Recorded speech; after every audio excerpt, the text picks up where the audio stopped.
Good morning class 11th। Subject का नाम अपना बिजनेस स्टडी। स्टार्ट करते हैं अपन। परसों अपन ने पढ़ा था बिजनेस स्टडी क्या होती है। उसके अंदर मैंने आपको डेफिनेशन बताई थी बिजनेस की। बिजनेस क्या होता है एक बार दोबारा रिवीजन कर देते हैं। Business is called there are various types of the transaction of buying and selling of goods and services. Goods और सर्विसेज के बहुत सारे ट्रांजैक्शन किए जाते हैं, माल खरीदा जाता है, बेचा जाता है। एंड टू अर्न प्रॉफिट, एक पॉइंट मैंने आपको स्पेस दे के बताया था कि to earn the profit, profit कमाने के लिए की गई एक्टिविटी जिसके अंदर बाइंग भी है और सेलिंग भी है। लेकिन जैसे सपोज करो आपने एक या दो ट्रांजैक्शन किए हैं तो क्या ये बिजनेस है? नो। बिजनेस के लिए आपको कंटिन्यूटी बहुत ज़्यादा जरूरी है। और किसके द्वारा किया जाता है? Be human being, by human being. तो आज अपन थोड़ा सा डिस्कशन करते हैं कि बिजनेस किस किस टाइप के हो सकते हैं। वो types of there are businesses. तो मैंने एक हेडिंग लगाई है types of business, types of business. तो देखते हैं इसको, टाइप्स ऑफ बिजनेस को। पहला है सोल ट्रेडिंग। पहला है सोल ट्रेडिंग। सोल का मतलब होता है वन पर्सन, ट्रेडिंग का मतलब होता है व्यापार। सोल ट्रेडिंग देखो, इसके अंदर मैंने एक हिंट के लिए आपको थोड़े से नोट्स के रूप में लिखे हैं। Setup by one person with his own resources. छोटी सी दुकान देखी होगी आपने, जो जितने भी अपने जैसे रिंगेस लेवल पे अपन बात करते हैं, शिखर लेवल पे बात करते हैं, ज़्यादातर सोल ट्रेड ही है। सोल ट्रेड का मतलब हो गया एक व्यक्ति के द्वारा अपने खुद के पैसों से किसी भी एक्टिविटी करना, किसी भी गुड्स एंड सर्विस का कार्य करना। जितने भी सामान की, जितने भी सर्विस की, जितनी भी दुकानें हैं जिसमें सिंगल व्यक्ति काम करता है, मालिक कौन? एक है, जिसको अपन बोलते हैं प्रोप्राइटर। एक व्यक्ति होता है, खुद का पैसा लगाता है, खुद ही माल खरीदता है, खुद ही बेचता है। तो इस टाइप का जो बिजनेस होता है वो जो सबसे पुराना ट्रेडिशनल मेथड है वो कहलाता है आपका सोल ट्रेडिंग। तो इसका मतलब ये कह सकते हैं कि किसी व्यक्ति ने कभी ना कभी कोई बिजनेस स्टार्ट किया था, तो इसका मतलब सबसे पुराना वे हो गया sole trade, setup by the one person with his own resources. लेकिन इसकी कुछ कमी है। इसकी कमी क्या है बेटा? एक तो क्या है, देयर आर मिनिमम रिसोर्सेज। अब आप एक बात बताइए, एक व्यक्ति के पास कितना पैसा होगा? तो वो अपनी कैपेसिटी से ज़्यादा पैसा नहीं ले सकता। अगर बैंक से लोन भी लेता है तो उसको ज़्यादा पैसा लोन नहीं मिल सकता, क्योंकि उसकी कैपेसिटी इंडिविजुअल लेवल पे काम करता है। तो ये बहुत सारी इसकी कमी है। अच्छा, खुद की मैनेजिंग पावर खुद के पास जो है उतना ही लगाएगा। तो ये जो सोल ट्रेड है इसको थोड़ा सा बढ़ाया गया। फिर जैसे सोल ट्रेड की कमियों को दूर करने के लिए एक दूसरा व्यापार निकल के आया, उसका नाम आया क्या आया? Joint Hindu family business. इसको अपन शॉर्ट में बेटा HUF बोलते हैं, HUF बोलते हैं, Hindu undivided family, Hindu undivided family. तो यहाँ पे जो आपकी बुक में लिखा हुआ है वो वर्ड इन्होंने दिया है जॉइंट। तो जॉइंट कह सकते हैं या अनडिवाइडेड कह सकते हैं। मतलब हमारे जो जॉइंट फैमिलियाँ होती है उनमें व्यापार होता है। तो पहले तो हमारे दादाजी चलाते थे, फिर दादाजी के बाद में मान लो दादाजी शांत हो गए तो दादी, अगर दादी पढ़ी लिखी नहीं है तो ताऊ जी, फिर ताई जी, अगर ताऊ जी नहीं पढ़े लिखे हैं तो चाचा जी, जो भी अंकल, पापा जी, ये सारे के सारे, फिर बड़े भैया। तो कहने का मतलब ये हो गया कि फैमिली बढ़ती जाती है और व्यापार भी बढ़ता जाता है, मेंबर बढ़ते जाते हैं, सब उसके मालिक होते हैं। अच्छा, एक बात ध्यान रखना, HUF में हिंदू अनडिवाइडेड फैमिली में बिजनेस का मालिक कौन होता है? सुपीरियर व्यक्ति, सीनियर व्यक्ति। तो इसके अंदर मैंने एक हिंट में आपको पढ़ने के लिए लिखा है, business is managed and control by the head of family. आपकी फैमिली में हेड कौन है? वो तो इसका मालिक होगा। और हु इज नोन एज कर्ता, और उसको क्या बोलेंगे अपन? कर्ता। क्या बोलेंगे? कर्ता बोलेंगे। The head of family controlled and manage and that is called कर्ता।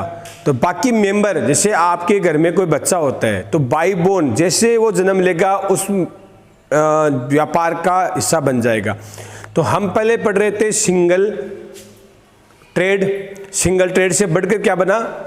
Joint family. जॉइंट फैमिली का जो व्यापार होता है उसको बोलते हैं जॉइंट हिंदू फैमिली बिजनेस। उसके बाद वो चलते हैं, अब इससे भी पेट नहीं भरा, इससे भी अपना काम नहीं चला, तो इन्होंने क्या किया? इसको और आगे बढ़ाया। आगे बढ़ाने के लिए क्या किया, लोगों ने कहा कि यार चलो ये छोटा व्यापार है, तू मेरे साथ काम कर ले। जैसे सपोज करो मिस्टर अक्स है, वो कोई सोल ट्रेड कर रखा था। अब मिस्टर अक्स ने सोचा कि यार व्यापार है, अपन ने ज़्यादा से ज़्यादा अपन अपने पास पैसा 50 लाख है, 1 करोड़ है, 5 करोड़ है, 10 करोड़ है, क्यों ना कि मैं वाई को मिला लूँ, और वाई के पास भी इतना ही पैसा है, और वाई और अक्स दोनों मिलकर काम करेंगे तो बहुत बड़ा व्यापार हो जाएगा, लार्ज लेवल पे काम करेंगे। फिर वाई और अक्स ने सोचा यार एक जेड को भी मिला लेते हैं। फिर उन्होंने कहा कि एक को भी मिला लेते हैं, बी को भी मिला लेते हैं, सी को भी मिलाते हैं। कहने का मतलब जब 1 और more person together come to do the business, किसी कार्य को करने के लिए वो साथ में आते हैं, तो हम तीसरा नाम उसको देंगे पार्टनरशिप।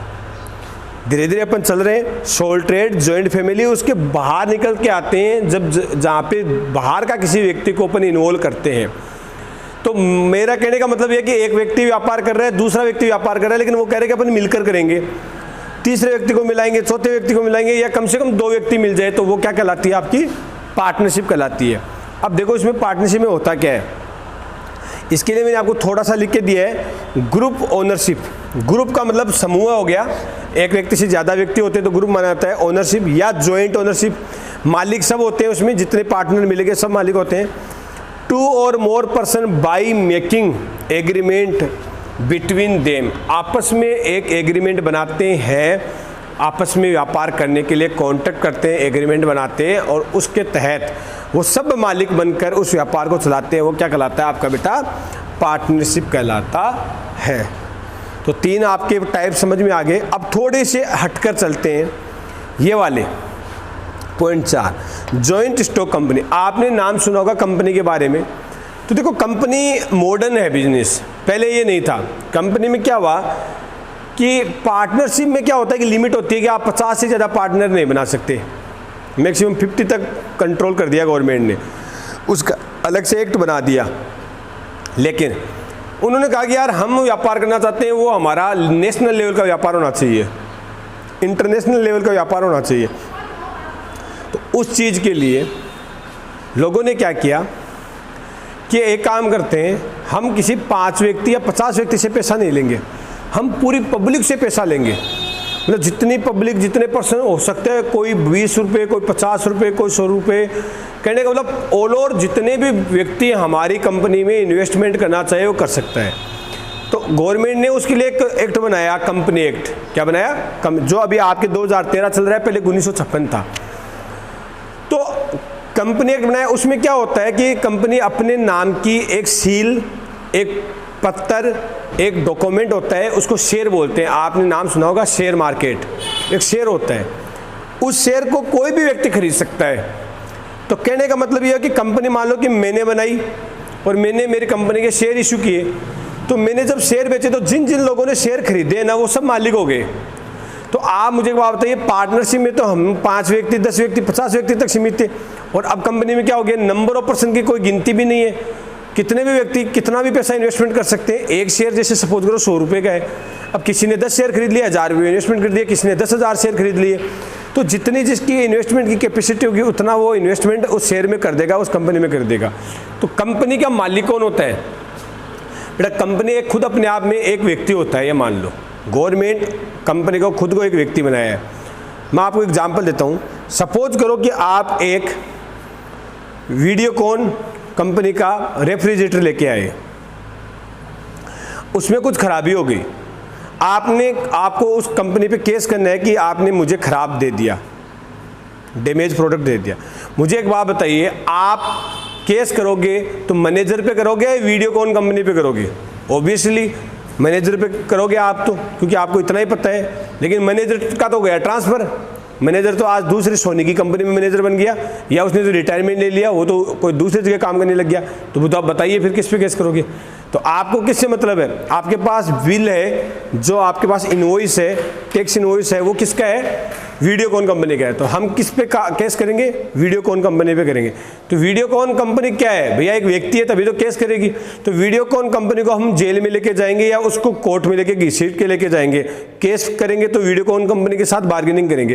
कि तो इसका मतलब ये हुआ कि वीडियोकॉन कंपनी एक व्यक्ति है, लेकिन वो व्यक्ति नेचुरल नहीं है, अपने जैसे नहीं है, वो आर्टिफिशियल व्यक्ति है जो किसी व्यक्ति के द्वारा बनाया हुआ है, हम लोगों के द्वारा बनाई हुई एक व्यक्ति है। तो कंपनी क्या है, एक बार छोटा सा देख लेते हैं अपन।